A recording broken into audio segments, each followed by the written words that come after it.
This video describes the administrative process of water use groups. Why are water rights grouped together? Water rights are grouped together based on the attributes of the right, including the place, period, and beneficial uses. Water use groups are an administrative tool to organize the records of the state engineer. Water use groups are intended to represent supplemental rights and their related uses. However, water use groups may not be 100% correct due to data entry errors or extraneous groups due to a database conversion in 2006.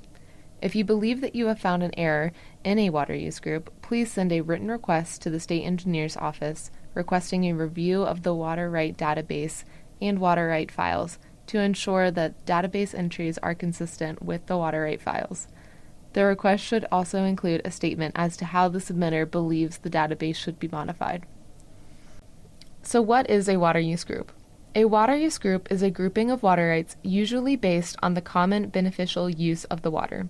The paper file and the database should be used to get a full picture of water rights and their groups. All water rights have a specific beneficial use, and each water right is in at least one water use group. Water rights may belong to multiple water use groups. Each water use group represents a unique beneficial use and identifies water rights used to fulfill that use. Beneficial use is the basis, measure, and limit of a water right. Water use groups define place or places of use, period or periods of use, and beneficial use of the water right within that group. Water use groups can contain one water right or many. Water use groups are not typically structured based on points of diversion, nor are they structured around ownership. There may be multiple points of diversion, surface or underground, for water rights listed in a water use group. Water use groups may also contain multiple owners. All water use groups are defined by a number, seen here as water use group number 6282294. Water use groups will define place of use. This is where the water right is authorized to be used and should be consistent with the water right file. The place of use may include more than one section or quarter section of land. Place of use is described by 40-acre tracts. In this example, the place of use has been highlighted. The authorized use, in this example irrigation for a quarter acre, is authorized to be used within the northeast quarter of the southwest quarter of Section 32, Township 36 South, Range 13 West. The water use group will also define the period of use, or the time interval, during which water can be used. The period of use for a water right will vary based on the use as well as the location. Some uses, such as domestic and stock watering, may be year-round. Irrigation seasons may vary based on location, changing the period of use. Here the period of use is highlighted. A typical irrigation period of use is April to October, as shown in this example. Water use groups will also define beneficial use, which is the purpose for diverting water. Beneficial use is measured according to the type of use occurring. For this example, the beneficial use is measured in acres of irrigation. For domestic and stock watering, beneficial use is measured by the number of homes or equivalent livestock units. One of the most important things to remember when reviewing water rights is that beneficial use is the basis, measure, and limit of a water right. Here are the common types of beneficial uses that you will see while reviewing water use groups. When discussing water use groups, there are certain terms that need to be understood. The sole supply of a water right defines the amount of beneficial use allowed under a particular water right when used alone and separate. A water right is limited by the sole supply, and many water rights will often contribute their beneficial uses to be used together in a water use group, known as the group total. Beneficial use amounts define the contribution of a water right to the group, and may also be referred to as the group contribution. If a water right is a part of multiple use groups, its sole supply is the sum of its beneficial use amounts. So why do we use water use groups? Water use groups allow us to account for the limits and measures of each water right while creating an index of water rights that are serving a unique beneficial use. Water use groups can identify what water rights are being used on a parcel of ground, how the water is being used, and when it is being used. Water use groups allow us to account for all the uses of water in the state. How does the public use and interact with water use groups? If you are buying a water right, water use groups will be a key indicator of the value of the right. Care should be taken to understand the sole supply of a water right rather than the group total. Groups may reflect more use than an individual water right in a group.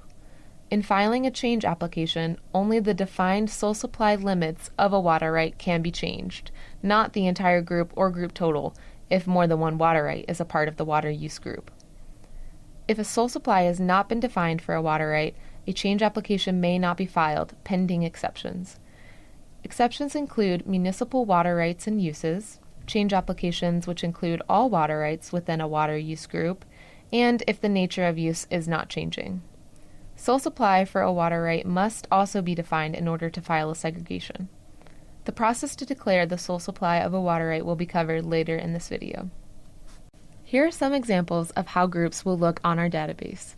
This water use group contains two water rights, 51-4859 and 51-8625. The beneficial use amounts for 51-4859 is 13.62 acres of irrigation. The water right 51-8625 is limited to 1.25 acres of irrigation. Here you can see the group total, which is the total of the two water rights.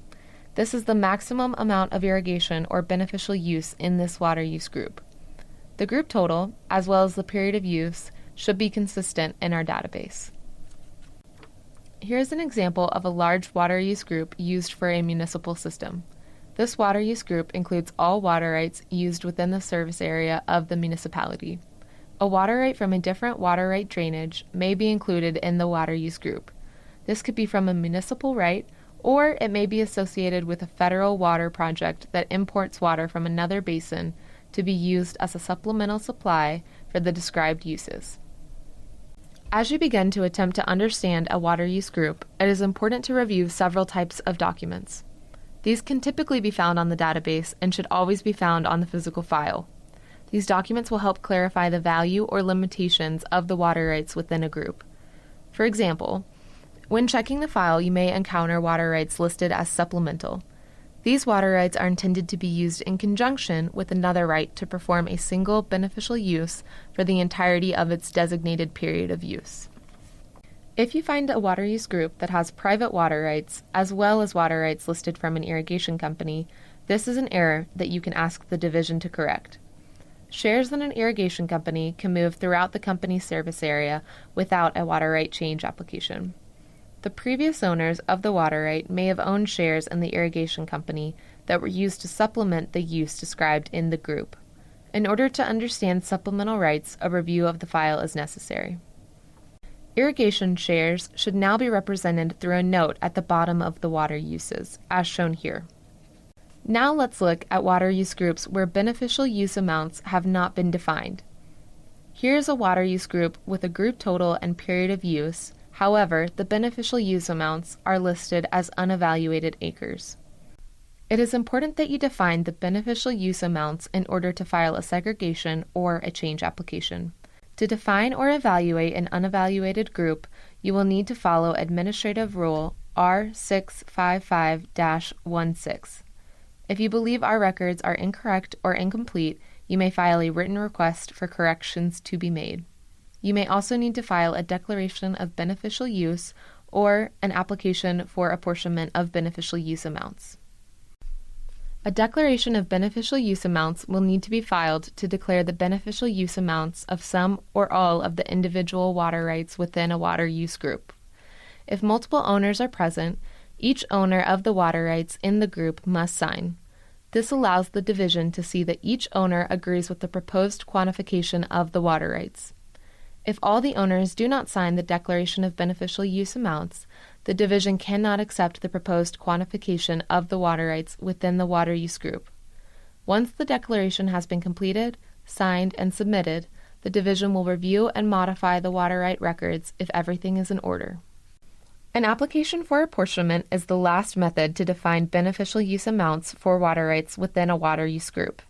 This is a more complicated method that should only be used when the applicant has exhausted all reasonable efforts to complete a declaration, the owner or owners believe that the database incorrectly reflects their right, or when there is an immediate need or rush for an administrative action on an application or proof of beneficial use.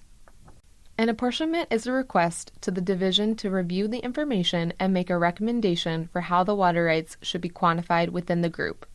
The division will review the water right file, attempt to contact each owner, and make a recommendation on how to apportion the beneficial use amounts amongst the water rights in the group. The division will then notify all the parties of the apportionment recommendation and allow the parties to comment on any errors they may find.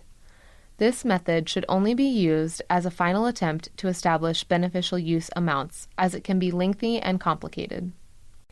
Ultimately, a water use group may be altered as the result of filing a declaration of beneficial use amounts, a completed application for apportionment of beneficial use amounts, as well as resolved errors not consistent with the state engineer's records. If you have any questions or problems at any point in this process, please contact the division or come into any of our offices to review the physical files or talk with a staff member.